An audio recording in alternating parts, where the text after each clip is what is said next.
In this video, I'll be focusing on the stakeholder needs and requirements and the role the customer has in actually shaping these and helping create them. Previously, last week, we were looking at the conceptual design phase and looking at the earlier stages of this, looking at where we actually identify the stakeholders and determine the business needs and requirements.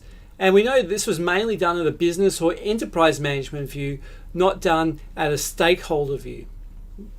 Now we're moving to the role the stakeholders actually have in all of this. And so just a reminder of our timeline there. We do our pre-acquisition. Now we're fully into our acquisition phase in the conceptual design stage. And just that reminder there, we're talking about requirements and trying to solidify requirements. We're talking about what, not how, and that will be a reoccurring theme that keeps coming up throughout this conceptual design phase. We're not talking about how it's actually going to be implemented, but what are our requirements that will guide and govern that implementation. So having identified our customers' needs, particularly at a managerial level, we're looking at focusing our attention and trying to get input from our stakeholders and getting their needs and requirements on the system. And it's very likely that some of these stakeholders might be external stakeholders to the business, but a good portion of them you'd expect to be internal stakeholders as well. And so, for example, in the production of a new computer or tablet or anything like that, you might think of internal stakeholders like someone that's an engineer that works in maybe the battery division or something like that. They'll be able to give you details about what their requirements are, what their needs and requirements are, and where they think things should be heading. An external stakeholder, for example, could be a customer that has market research performed with them, maybe a retailer that would be covering and selling this sort of device, either online or in person, or maybe a third-party manufacturer where part of the design will be assembled, fabricated, or constructed. You can imagine that if you went full steam ahead and only talked to your internal stakeholders but didn't talk to your third-party manufacturer, and then you designed something that couldn't be manufactured, you'd look pretty silly, wouldn't you? Well, that's the case, and that sometimes happens. We need to talk to all those important stakeholders that should have a say in how the system will be designed and built and what its requirements should actually be. So our internal stakeholders are those who will be acquiring and operating the system. And typically, we'll be looking at them more from a business operational point of view rather than a business management point of view. The business management and enterprise management we were looking at more last week. We were looking at them setting the direction for where these things are heading. Now we're looking at the operations of where these systems will actually be used, where the rubber will hit the road. So in the case of our example for a new tablet computer or something like that, you could have all sorts of internal stakeholders that could be members of things like your design team, for example, your engineering team, your sales team, your marketing team. And all of those stakeholders should have a say about various aspects of the requirements and because they have a different picture of what people actually want and what they know. And those stakeholder requirements and needs are generally extracted through communication with systems engineers.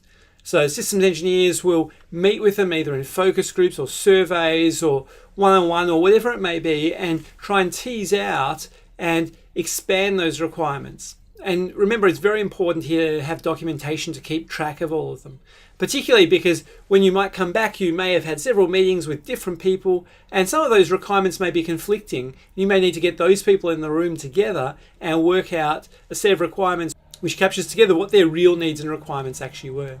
Now, together with all this input, now the systems engineer should hopefully know what the stakeholders actually want the system to achieve. And if that's not apparent by the end of this stakeholder needs and requirements phase, it's really been a failure. Having said that though, sometimes the stakeholders will ask for the impossible.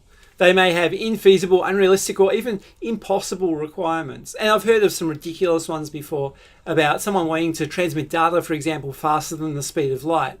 They didn't actually do any of the calculations, but they said, oh, we want to transmit data this fast. And when you actually look at it, it's like you realize there's physical limitations on how fast you can transmit things. You might say, come on, they're not going to propose something unrealistic. Well, if they have proposed something, they probably don't realize it falls into one of these categories of being unrealistic, impossible, or infeasible. And so generally what we do is have some sort of a feasibility study. And these feasibility studies will actually be able to demonstrate if the requirements are actually achievable in the first place. Because after all, you don't want to go to a huge amount of effort designing something around infeasible requirements. It will unnecessarily constrain your design and cause all sorts of angst when you realize, hang on a sec, that was just a bad requirement to begin with. If something's going to be a bad requirement, we want to get rid of it as quickly as possible. And these feasibility studies can be a good way to prove something's a bad requirement or it doesn't really fit the scope of what we're actually seeking after. There's some questions to ask in feasibility studies, and there's a number of different ways that you can approach this, but here's 4 very useful ones. Firstly, is it technically feasible? i.e., does the underlying technology exist? Does it actually break the laws of physics? Is it actually technically possible to create the sort of system that they're after? Now, you can talk about that in terms of technology that we have today, which is typically what we'll be talking about in the systems engineering approach. It might require a huge amount of R&D work, in which case it might be technically feasible, but it's not really a systems engineering problem so much as an R&D problem that could lead to a systems engineering solution sometime in the future. Secondly, is it financially feasible? Can it be delivered within the budget? Will there be a real return on investment that will be positive, or will it be a massive white elephant? Also, is it feasible within the marketplace? Considering the competitors that are out there, do people actually want it? There's no point coming to market with a new product that's inferior to everything else that's out there in some particular way. These days, my phone's got something like a 16 megapixel camera. You're not going to gain much traction coming to the market with a brand new phone with a super fast processor with a 2 megapixel camera. People will just laugh it out of the marketplace. And then, is it feasible within the organization? And you need to think about the company size, the structure, the scope of what they currently do, what their skills are, and their resources to keep this sort of system going. Companies vary everything from 2-person partnership or a mum and dad sort of operation through to a company that's got tens of thousands of people. And obviously, a system that will work at one won't necessarily be directly transplantable to work in another. That's just a massive scope of scale. Once we've taken our feasible stakeholder needs and requirements, we want to transfer them into verifiable requirements. There's no point taking the infeasible ones. We need to strike them out and actually have a case of why they're infeasible for one reason or another. So, for example, the design of a laptop, an engineer might state as one of their needs that the battery life of the tablet must meet the customer's expectations. Is that verifiable? No, it's not. Not until we actually know what their expectations actually are. So this isn't something measurable, but something that we'll need to maybe ask focus groups to say, well, what battery life would they expect to see in a tablet or computer? What are their actual expectations? And then this could lead to some sort of verifiable requirement, something like the battery life under standard operating conditions will be at least 10 hours. And along with that, we'll need to define standard operating conditions, like are you online, offline, browsing, streaming videos, using, doing processing, all of those sort of things. And so I'm sure from personal experience, you've seen your battery life vary markedly between maybe if you're streaming video or something like that, on a Wi-Fi connection to if you're just editing a Word document. We need to take all this then and document it as our stakeholder needs and requirements. And these will be written in what we call the stakeholders language. Because at the end of the day, we want our stakeholders at this stage to be satisfied that their needs and requirements have been captured. As opposed to being lost in the technical jargon that might come much, much later in the detailed design. Here it needs to be a clear picture that they can understand of this is actually what I want. These are my needs. These are the requirements. This is what I'm actually after.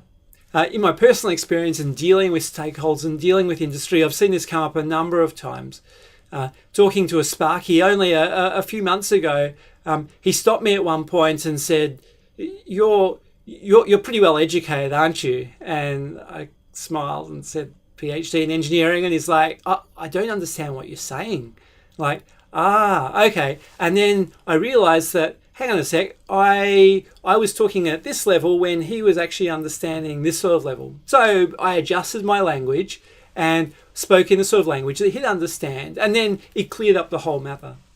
It's also not just across the level of educational expertise, but the field of expertise as well. So some of my work I do with the water industry, putting robots through sewer systems and things like that. And talking to the people there, they're domain experts in their area. They know what's going on. But when I approached them and said, okay, we can design a system that does this and this is how it will work, you'd see sometimes their eyes glazing over.